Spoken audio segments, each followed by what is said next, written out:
Hello भाई, आपका स्वागत है मेरे YouTube channel Arun coaching institute में। तो ये जो हमारा मैराथन चल रहा है चाइल्ड डेवलपमेंट का revision for exam DElEd first year, तो आज ये तीसरा क्लास है। यूनिट 5 का ही है जो मैं आपको इस वीडियो में डिस्कस करने जा रहा हूँ। तो मैंने कॉलवर्क थ्योरी का वीडियो अपलोड कर दिया है, वो आप जाके देख सकते हैं, और सेल्फ कॉन्सेप्ट वाला भी अपलोड कर दिया है। आज जो होने वाला है डिफेंस मैकेनिज़्म। तो डिफेंस मैकेनिज्म होता क्या है वो हम देखेंगे पहले। देन इससे क्या क्या कंपोनेंट है, क्या डेफिनेशन है, वो सब देखेंगे। तो डिफेंस मैकेनिज्म क्या है? Concept of defence mechanism later it was proposed psychologist, ठीक है। पहले सिगमुंड फ्रेड जो है उन्होंने इसे मतलब दिया, एंड फिर उसके बाद उनकी बेटी ने अन्ना फ्रेड ने सेल्फ डिफेंस मैकेनिज्म को दिया। डिफेंस मैकेनिज्म क्या होता क्या है आप पहले ये समझिए। डिफेंस का मतलब क्या होता है? अपने बचाना, ठीक है, अपने आप को।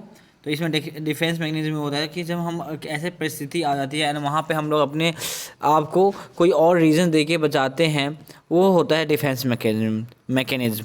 तो डिफेंस मैकेनिज्म में जैसे क्या हो सकता है कि जैसे हमारे कम मार्क्स आ गए, ठीक है, एंड उस टाइम हम लोग क्या कहते हैं हमें पापा मम्मी से बचने के लिए कि हमें टीचर अच्छी नहीं थी, टीचर ने अच्छी नहीं पढ़ाया, या जहाँ हम गए थे वहाँ बहुत ज़्यादा गर्मी हो रहा था इससे हम पेपर नहीं लिख पाए। लेकिन एक्चुअल रीज़न क्या था कि हमने अच्छे से पढ़ा ही नहीं, तभी हमारे मार्क्स अच्छे नहीं आए। तो उसमें क्या है, हम अपने आप को बचाने के लिए एक डिफेंस मैकेनिज्म दे रहे हैं। तो ये सिगमुंड फ्रेड ने दिया एंड अन्ना फ्रेड ने उनकी बेटी ने बाद में दिया। तो क्या है, according to Freud they are 3 domains. तो पहले जो है पर्सनैलिटी, 3 डोमेन्स हैं मन के, यानी कि पर्सनैलिटी के, ठीक है, या माइंड के 3 हैं डोमेन्स। तो मेन क्या है? Id, ego, super ego. ईड,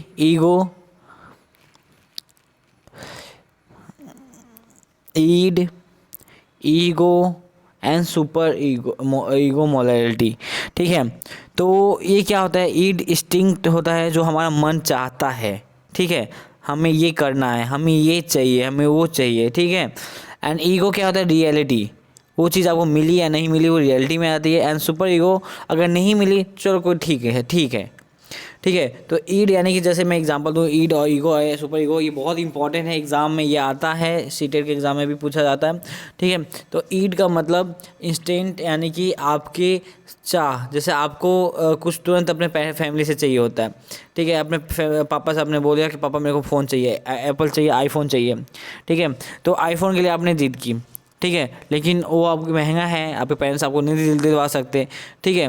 तो उससे क्या होगा, आपका वो रियलिटी हो गया, एंड उससे आपका ईगो हर्ट होता है, ठीक है, ईगो हर्ट होता है। एंड देन सुपर ईगो वो होता है जो आपको उस पर मतलब वो जो रियलिटी आपको, जो ईगो जो पूरा नहीं हो पाएगा, ईद जो पूरा नहीं हो पाया, उससे दूर ले जाता है, ठीक है। तो मान सकते हैं, तो इसे हम क्या मानते हैं? दानव, मानव, देवता। तो ईड यानी कि दानव, कि जो हमारा डिज़ायर है, इच्छा है, क्योंकि इच्छा कभी पूरी नहीं होती एंड इच्छा हमारा बढ़ता जाता है, डिज़ायर बढ़ता जाता है, वो हो सकता है। ईगो यानी कि हम मानव हैं, ठीक है, तो उससे हम लेते हैं। एंड सुपर ईगो कि जो अगर हमारा ईद नहीं भी पूरा हुआ तो कोई बात नहीं, चलो ठीक है, तो ये आता है। तो ग्रेट डिमांड,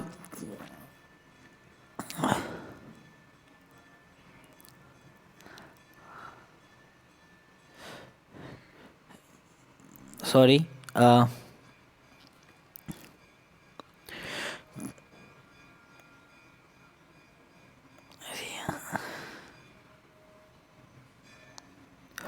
तो great create demand and pleasure principal, जो यानी कि जो ईड होता है डिमांड क्रिएट करता है अपने खुशी के लिए, प्लेजर प्रिंसिपल के लिए, यानी कि अपने खुशी के लिए। ईगो क्या कहता है? Add the need of reality, यानी कि वो जो नीड है, ज़रूरत है रियलिटी का, रियलिटी की जो ज़रूरतें हैं वो ऐड करता है। And add the morality to the action, यानी कि इन दोनों जो एक्शन होता है उसको ये मोलिटी पर लेकर जाता है। तो डिफेंस मैकेनिज्म क्या होता है? This is the distract of the ego होता है, ईगो, ठीक है। द डिफेंस मैकेनिज्म क्या हुआ? The id unreasonable desire, outside world and super ego morality, ये सारे इसे इफेक्ट करते हैं ईगो को, ठीक है। तो जो डिफेंस हमारा डिफेंस मैकेनिज्म होगा वो मानिए ये चीज़ है वो, ठीक है, ये डिफेंस मैकेनिज्म है ईगो का, ठीक है। कैसे? ईड जो अनरिलेबल डिज़ायर मांगता है, जो पूरा नहीं हो सकता, आउटसाइड ऑफ वर्ल्ड जो है आपको नहीं मिला, देन सुपर ईगो मॉरलिटी वाला, ठीक है। तो सुपर ईगो, तो prevention from the this cause ego adopt the defence mechanism. तो इन सब से बचने के लिए जो हमारा ईगो है, ठीक है, super morality, outside the world and unreliable desire, तो उन सब से बचने के लिए जो ईगो है वो डिफेंस मैकेनिज्म को अडॉप्ट करता है, डिफेंस मैकेनिज्म को लाता है, ठीक है। तो अब यहाँ से डिफेंस मैकेनिज्म का डेफिनेशन आता है कि डिफेंस मैकेनिज्म है क्या।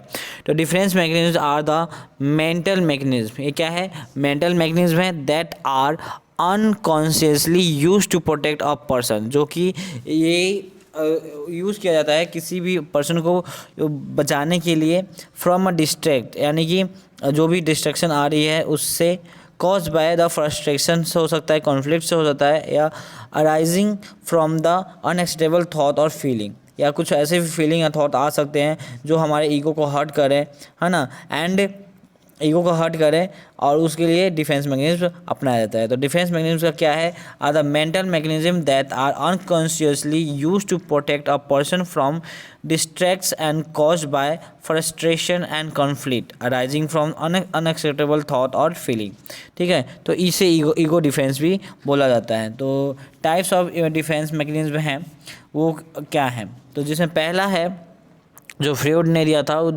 टोटल अब तो बहुत सारे आ गए हैं, लेकिन मेन जो है मेनली 10 या 11 है, वो आपको मैं यहाँ पे डिफाइन करूँगा एग्जांपल के साथ। तो पहला है रिप्रेशन क्या है? In this individual push his unpleasant memory into a unconscious mind and it is known as the motivated forgetting.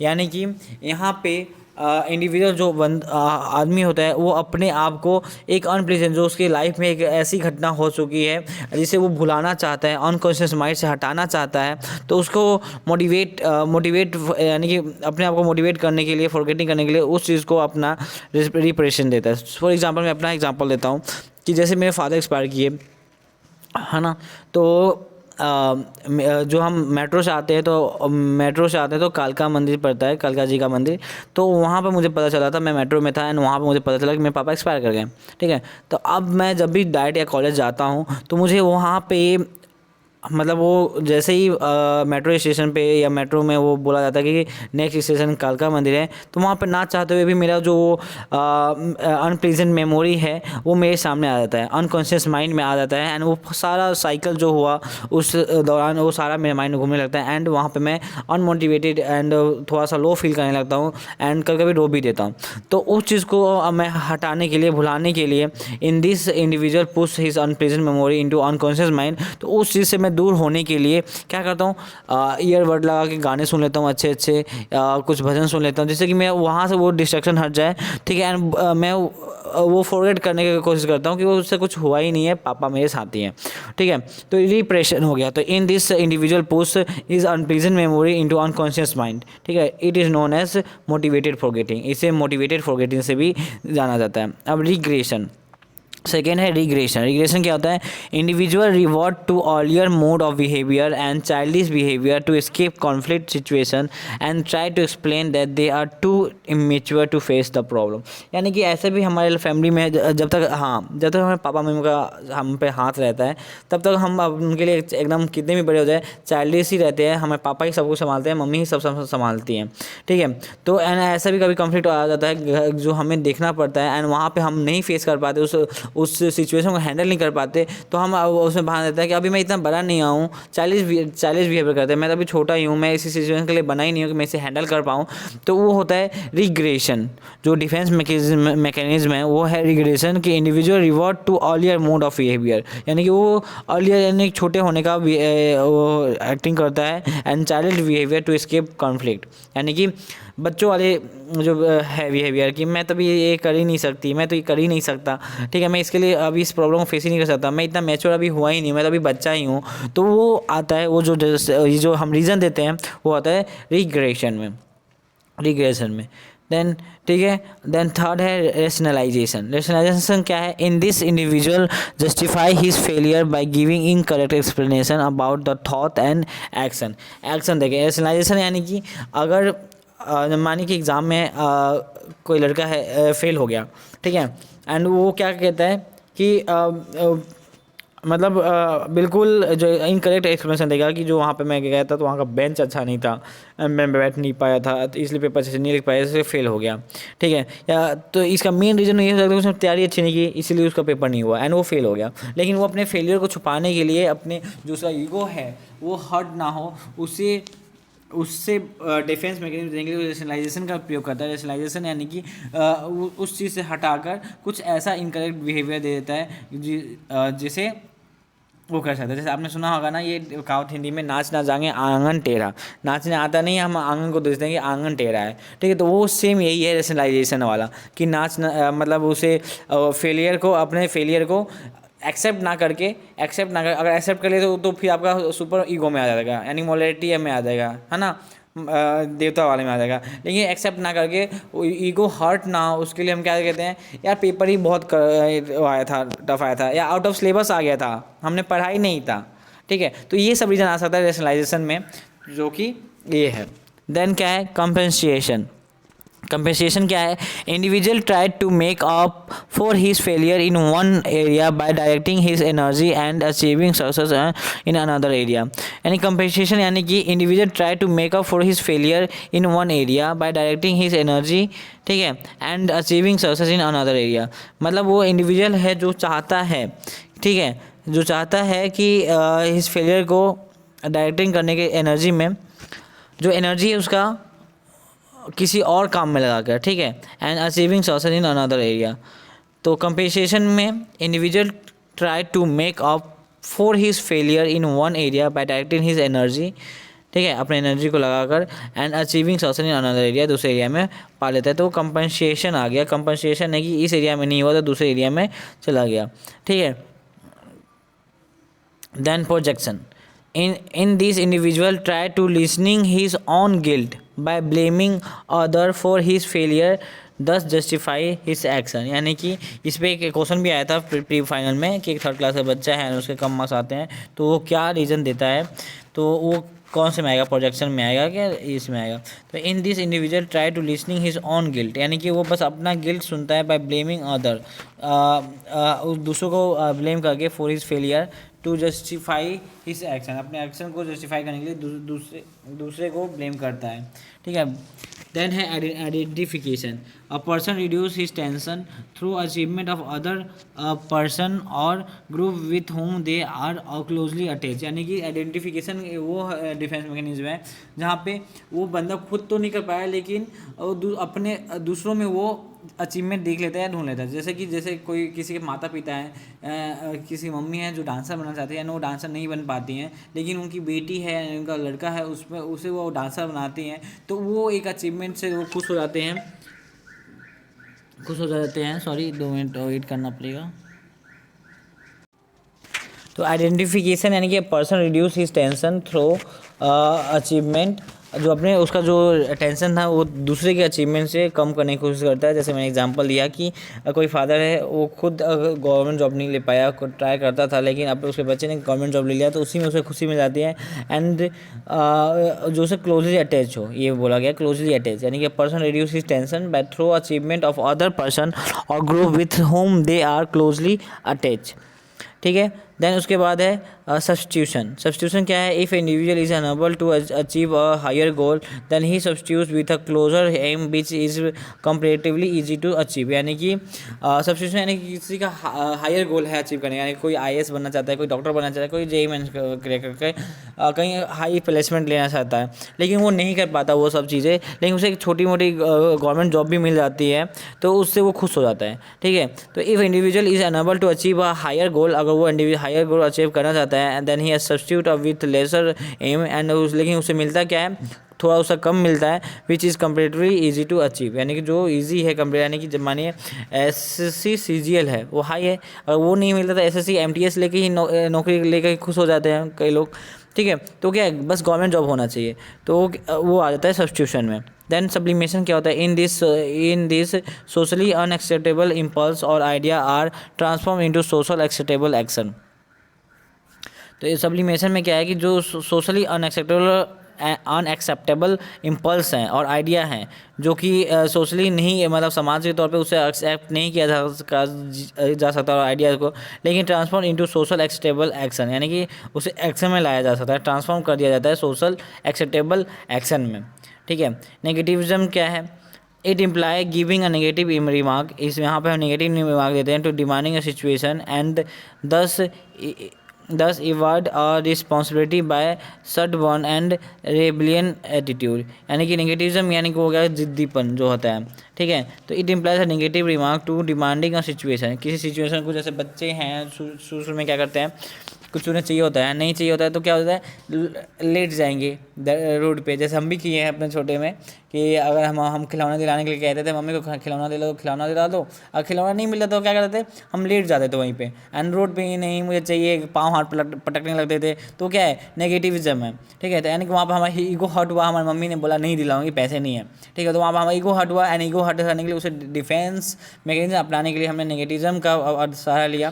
ठीक है। तो उसमें क्या है, it implies giving a negative remark to a demanding situation and thus evade responsibility by stubborn and rebellious attitude. Then is sympathism. Sympathism क्या है, a person try to get a justification by saying a sympathy, यानी sympathy दिखा के justification gain करना from others and avoid necessity of solving the problem, यानी कि जो problem है उसे सॉल्व नहीं करना है, लेकिन उसके खिलाफ लोगों से सिंपैथी लेकर अपने जो ईगो हर्ट हुआ है उसे डिफेंस मैकेनिज्म को अपनाना है। तो ये सिंपैथिज्म हो गया। डे ड्रीमिंग, यानी कि individual begin to entertain the idea in his mind and imagination that all his desire and ambition have been fulfilled and thus no need to make a effort to success, यानी कि day dreaming जो खुली आंखों से सपना देखते हैं, and उनका क्या है कि इंडिविजुअल बिगेन टू एंटरटेन, यानी कि वो अपने आप को एंटरटेन कर लेते हैं, क्या ऐसे ही आइडिया और हिज माइंड, अपने माइंड में सोच के कि हाँ मेरा ये चीज़ हो गया, ये पूरा हो गया, मेरा ये शौक़ पूरा हो गया, मेरे को ये कपड़े पहनने थे, मेरे को इस कार में जाने थे, मेरे को ये कार मिल गया, ये कपड़े मिल गए। तो उसमें क्या हो गया, वो डे ड्रीमिंग कर लेता है, उसके लिए कुछ वो काम नहीं कर रहा, मतलब अपने सक्सेस के लिए thus he no need to make a effort और टू सक्सेस, यानी कि सक्सेस होने के लिए कोई इफर्ट नहीं करना, एफर्ट नहीं करना, तो आ गया। ठीक है। तो ये 10 थे जो हैं, 11 थे डिफेंस मैकेनिज्म। दैन उसके बाद क्या है, एडवांटेज क्या है इसका, डिफेंस मैकेनिज्म है the protect a person from anxiety and rising from unacceptable thought और फीलिंग, यानी कि सबसे पहले तो जो हमारे अंदर जो टेंशन होता है कि हमारा कोई चीज़ पूरा नहीं हो पाता या हमारे साथ कुछ हो जाता है, कोई लॉस होता है, तो हम लोग टेंशन में आते हैं। तो सबसे पहले ये जो डिफेंस मैकेनिज्म है वो हेल्प करता है हमें एनएक्सिटी से, यानी कि हमारे टेंशन से दूर होने का, एनएक्सिटी से अराइजिंग फ्रॉम अनएक्सेप्टेबल थॉट और फीलिंग्स से जो आता है। Forgetting unclear origin of a problem, यानी कि जो प्रॉब्लम हुआ, ठीक है, उसका जो उदय हुआ उससे उसको भूलने में मदद करता है। ठीक है। Help to survive the traumatic event, यानी कि हमारे साथ ऐसा कोई ट्रॉमा हो गया जो बहुत ज़्यादा हमारे लाइफ पे और हमारे माइंड पे इफ़ेक्ट करे, तो उसे भूलने में मदद करता है। तो help to survive the traumatic event, यानी कि हमें ट्रॉमेटिक इवेंट में भी हेल्प करता है सर्वाइव करने का, जीने का। Allow to avoid facing problem and blaming true target which can be harmful, यहाँ पे ये बोला है कि allow to avoid facing problem, यानी कि जो प्रॉब्लम है उसे अलाउ करता है प्रॉब्लम को फेस करने का, एंड ब्लेमिंग ट्रू, है ना, target which can be harmful, जो हार्मफुल है उसे ब्लेम करता है। Help in stay calm and in control, यानी कि हेल्प करता है काम एंड कंट्रोल में रहने का। ठीक है। It can increase the confidence and feel more powerful, और ये क्या करता है, इंक्रीज करता है कॉन्फिडेंस को और फील, जिससे कॉन्फिडेंस फील होगा तो हम पावरफुल फील करेंगे ही। It help to get a rid of problem which can do anything about, यानी कि हमें उस प्रॉब्लम से दूर ले जाता है जिसमें हम कुछ कर ही नहीं सकते उस, ठीक है, तो उससे दूर ले जाने के लिए काम करता है हमारा self mechanism, defence mechanism. Relieve negative feeling about our self, ठीक है, तो हमें जो नेगेटिव फीलिंग है उसे हटाता है, then allow us to turn something negative into something positive, यानी कि हमें अलाउ करता है सोचने में कि अगर कुछ अच्छा बुरा हुआ है तो कुछ ना कुछ अच्छा होगा, ठीक है। अगर अच्छे दिन बुरे दिन हैं तो अच्छे दिन भी आएंगे। तो ये जो हम बोलते हैं ना, जब जैसे हम किसी को नौकरी नहीं लगता या कुछ किसी लाइफ में कुछ हो जाता है तो कहते हैं ना कि हर एक अंधेरे के बाद एक उजाला, अंधेरी भरी रात के बाद एक उजाला होता है। तो वो कौन बोलता है? हमारा सेल्फ डिफेंस मैकेनिज्म बोल रहा है कि हाँ, आज हम दुख में जिए तो कल सुख में जी सकते हैं। तो मेन हमारा जो ये टॉपिक था सेल्फ मैकेनिज्म ये करता है। तो ये यूनिट 5 का है, ठीक है। एंड आज यूनिट 5 आपका कंप्लीट हो जाएगा। तो आप इसका PDF टेलीग्राम चैनल पे है, वहाँ से आप जाके ले सकते हैं। एंड क्वेश्चन कैसे अटैम्प्ट करना है जैसे मैंने इसमें लिखा है बिल्कुल वैसे ही आपको अटैम्प्ट करना है एग्ज़ाम में भी। एंड आपको वीडियो अच्छा लगता है तो प्लीज़ वीडियो को शेयर कीजिए, सब्सक्राइब कीजिए, चैनल को कमेंट कीजिए, ठीक है। एंड आप कमेंट एंड लाइक करेंगे तो उससे थोड़ा सा मेरा भी कॉन्फिडेंस अप होगा, एंड जिससे कि मैं आगे और मेहनत करूँगा वीडियो बनाने में एंड आपके नोट्स बनाने में, नोट्स प्रोवाइड करवाने में। ये तो पहला पेपर है, अभी सारे पेपर में आपको हेल्प मिलेगा, ज़रूर मिलेगा। तो धन्यवाद।